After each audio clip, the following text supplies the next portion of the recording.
Salve galera, o tema do vídeo de hoje é 100 dias de balanço do governo Lula.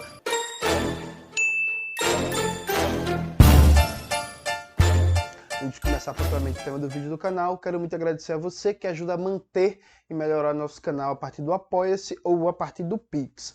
Seu apoio é fundamental para a gente continuar o nosso trabalho. A você, meu muito obrigado. Note, o tema desse vídeo, né, como já falei, é 100 dias, balanço 100 dias do governo Lula e do governo Raquel Lira. Eu vou começar com o governo Lula, né? Agora minha aliança fica aparecendo, ó, no vídeo. Ei, gente, noivei, viu? Tô noivo, vou casar.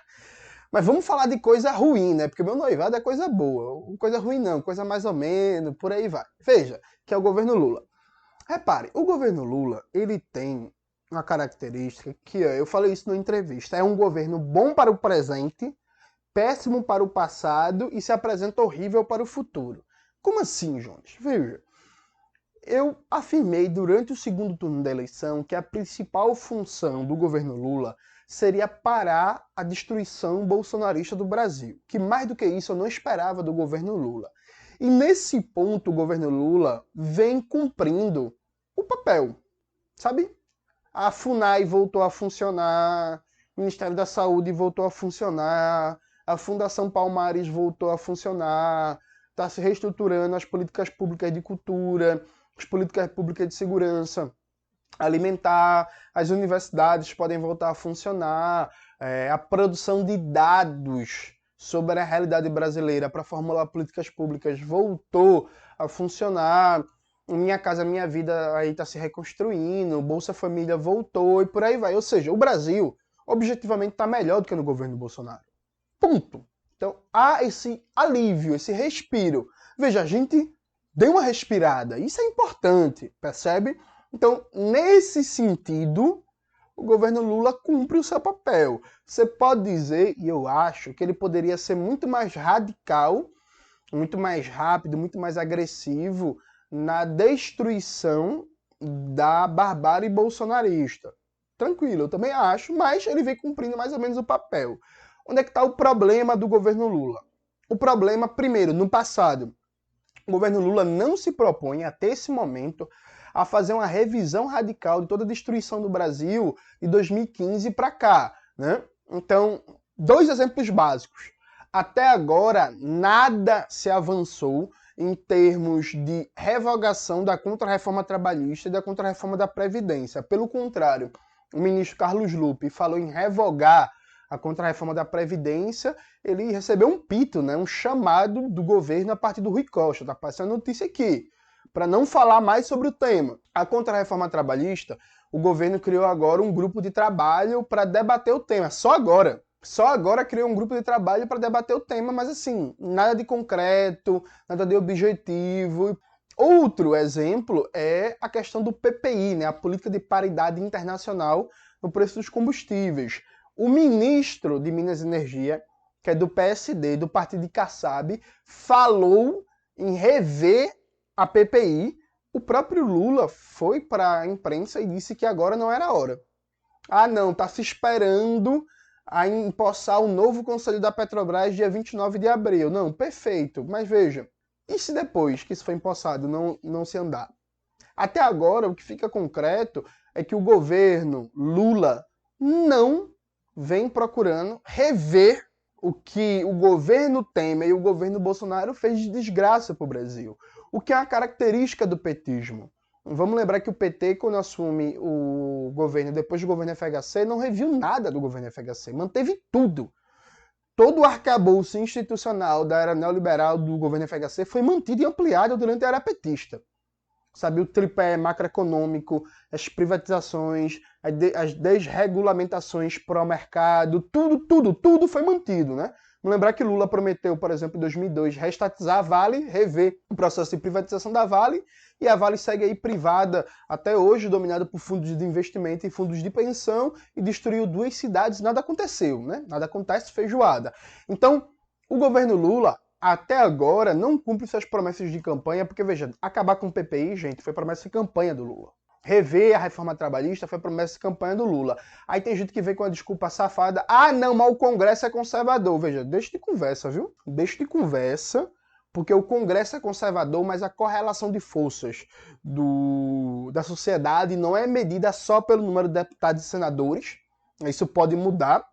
Afora isso, o Congresso é conservador e significa que a gente tem que fazer uma pressão pública ainda maior, mobilização de massas, debate público sobre o tema para ter chance dele ser aprovado.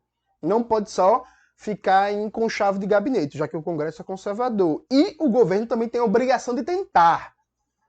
Pode ser que, por exemplo, o governo tente apresentar uma proposta de um novo Código do Trabalho e não seja aprovado. É da vida, acontece. Mas o governo tem obrigação de tentar. Sabe? Então é isso. A nível de revisão, toda a destruição feita no Brasil de 2015 para cá, o governo Lula até agora está devendo. E está devendo muito. A nível de futuro é a pior coisa. Veja, o governo Lula está se colocando como uma tragédia. Alguém pode estar vendo esse vídeo e pode pensar que exagero. Veja, eu vou dar aqui só um exemplo para vocês. A proposta de novo teto de gastos do Fernando Haddad, chamado de novo arcabouço fiscal, se for aprovada, como o Haddad mostrou para o público as linhas gerais da proposta, ela limita o crescimento do gasto público a 2,5% no máximo ao ano. É o teto, no máximo. No máximo, pode crescer 2,5%. Isso é uma média de crescimento do gasto público menor que Lula 1, Lula 2, que Dilma 1, que Dilma 2, menor que a FHC. Só para vocês terem uma ideia, vai ter um vídeo específico no canal sobre o teto de gastos, o novo teto de gastos. Só para vocês terem uma ideia, durante o primeiro governo Lula, a média de crescimento do gasto social foi 6% ao ano, né, do PIB.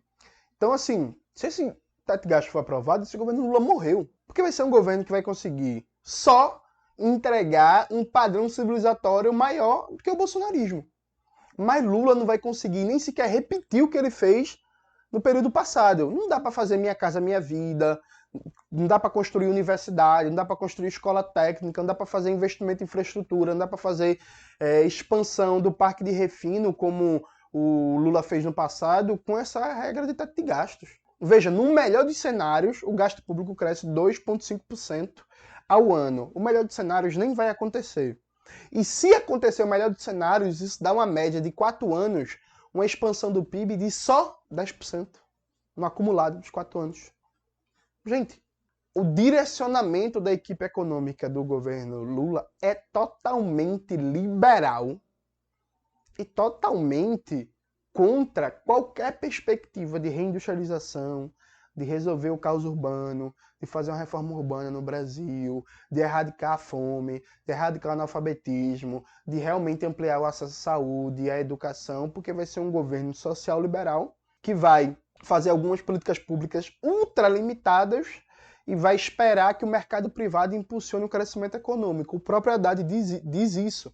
Numa entrevista para o jornal O Globo, está aparecendo aqui, o Haddad ele fala que crescimento vem com investimento no mercado privado.